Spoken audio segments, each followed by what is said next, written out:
Saudara, masih bersama Breaking News Kompas TV, kita akan menganalisis bagaimana putusan Mahkamah Konstitusi terkait dengan gugatan batas usia minimal Capres-Cawapres yang saat ini sedang dibacakan. Ada 5 gugatan yang hari ini akan dibacakan, sudah ada 3 gugatan yang ditolak oleh Hakim Mahkamah Konstitusi, dan kita sudah bersama dengan analis politik Universitas Islam Syarif Hidayatullah. Mas Adi, tadi sudah ditolak, ada beberapa yang ditolak, ini terkait dengan usia yang diturunkan dari 40 tahun menjadi 35 tahun dan juga ada unsur penyelenggara negara yang pengecualian di sana. Penyelenggara negara. Sementara ada satu gugatan lagi ini yang belum diputuskan oleh ataupun belum dibacakan oleh Mahkamah Konstitusi terkait dengan usia minimal Capres-Cawapres tetap 40 tahun atau pernah menjabat kepala daerah. Ini bedanya apa dengan gugatan sebelumnya?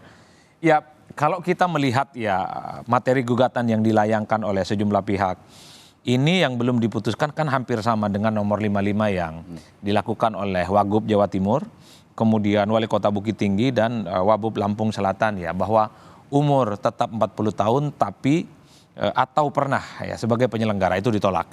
Ini hampir sama dengan yang sedang kita tunggu ini Mas, yaitu nomor 90 dan 91 dilakukan oleh perseorangan ya, Almas Sakibiru, di mana gugatannya itu tetap 40 tahun klausulnya itu atau pernah berpengalaman kepala daerah. Bedanya kalau yang dilakukan oleh Emil Dardak dan Wabub Lampung Selatan dan seterusnya itu, ini adalah penyelenggara negara. Kalau penyelenggara negara itu memang rasa-rasanya berkonotasi dia adalah ASN yang memang dia tidak boleh ikut terlampau jauh dalam persoalan-persoalan politik. Nah, persoalan kepala daerah, saya kira kepala daerah kita tahu dia adalah non-ASN. Dia adalah dari politisi rata-rata dan mungkin dari calon perseorangan. Nah, disinilah peliknya kita sedang nunggu. Oleh karena itu pasti hakim konstitusi di mahkamah ini sedang berdiskusi apa bedanya nanti ini. Pastinya saya membaca ada kecenderungan dissenting opinion yang seperti terjadi pada putusan-putusan sebelumnya. Tapi secara umum kalau kita melihat substansi materi bahan gugatan yang sudah ditolak gitu oleh Mahkamah Konstitusi, rasa-rasanya memang ini semua akan ditolak Mas ya.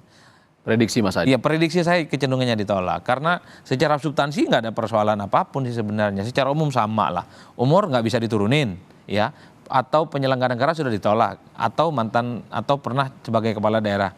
Ini menurut saya kembali tidak relevan untuk diperbincangkan dalam konteks itu. Artinya kalau semua gugatan itu sudah ditolak, kenapa yang ini tidak? Kan gitu jalan ceritanya. Ini kalau kita menggunakan logika masyarakat umum.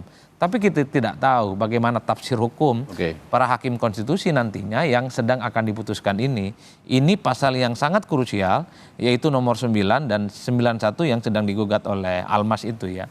Karena ini menyangkut apakah seseorang sekalipun umurnya tidak cukup 40 tahun, tapi dia berpengalaman sebagai kepala daerah bisa maju di 2024. Kan titik kunci soal bagaimana perhatian publik ke Mahkamah Konstitusi hari ini ya di pasal ini Mas. Ya mungkin nggak Mas Adi kalau tafsirnya itu seseorang di bawah 40 tahun, berbeda tadi dengan penyelenggara negara, mungkin dia ASN atau pejabat eselon berapa, dengan seorang kepala daerah yang walau usianya masih 35 tahun, tapi dia punya pengalaman sebagai kepala daerah, wali kota atau gubernur, dan dianggap sudah bisa menjadi capres atau cawapres, Mas Adi. Ya itu beda memang, penyelenggara negara itu biasanya disebut mereka seperti ASN ya.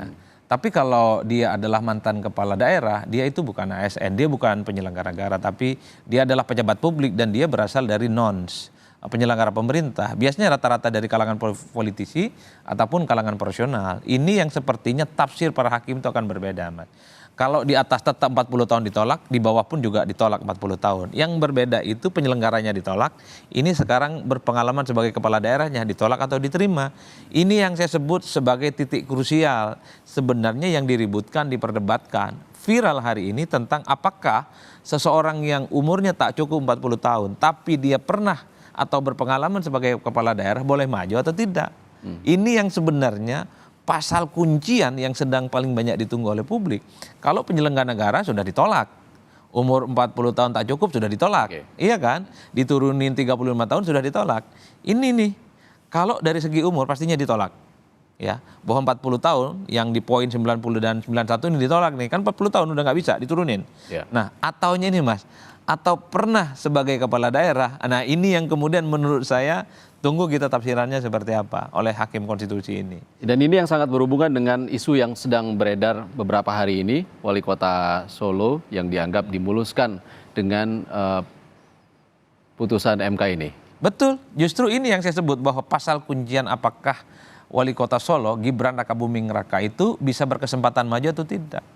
Karena kalaupun toh umurnya itu sudah ditolak, nggak bisa diturunkan jadi 35, maka masih ada satu kesempatan Mas Kaisang ini untuk bisa maju, yaitu kalau Gibran maksud saya, bahwa kalau pernah berpengalaman sebagai kepala daerah ini dikabulkan, ini yang sepertinya membuat begitu banyak publik sedang menanti betul.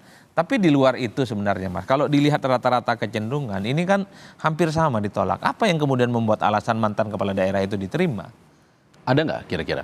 Ya agak rumit cara menjelaskannya, karena kan hampir sama bahwa kepala daerah itu ya adalah yang sebenarnya terikat sebagai penyelenggara negara, sekalipun dia tidak memiliki latar belakang ASN ya, karena dia terikat pada sumpah, pada janji, pada anggaran yang juga dianggarkan oleh negara.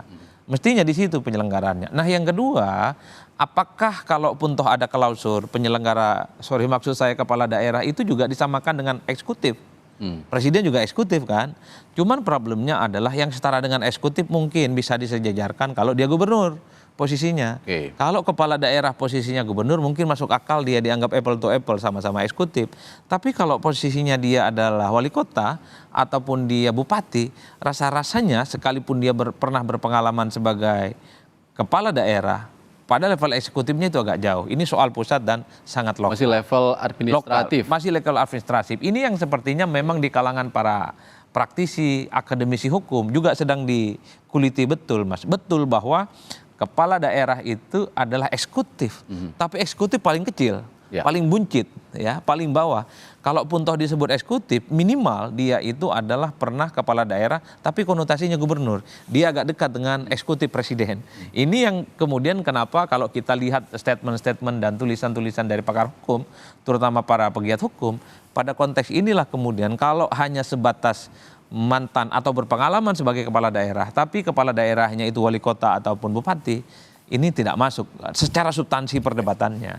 Tapi itu tadi Mas, kan Hakim Konstitusi ini kita tidak pernah tahu bagaimana tafsir mereka terkait dengan nomor 90 dan 91 ini. Tapi overall bagi saya, ya inilah bagian dari proses demokrasi kita yang harus kita ikuti. Semua orang dalam waktu sehari 2 hari ini memang sedang menunggu betul apakah Mahkamah Konstitusi akan mengabulkan soal klausul berpengalaman sebagai kepala daerah. Karena itu adalah kuncian apakah Wali Kota Solo itu punya kesempatan maju di 2024 yang akan datang. Jadi prediksi Mas Adi kalau dari analisis itu bagaimana?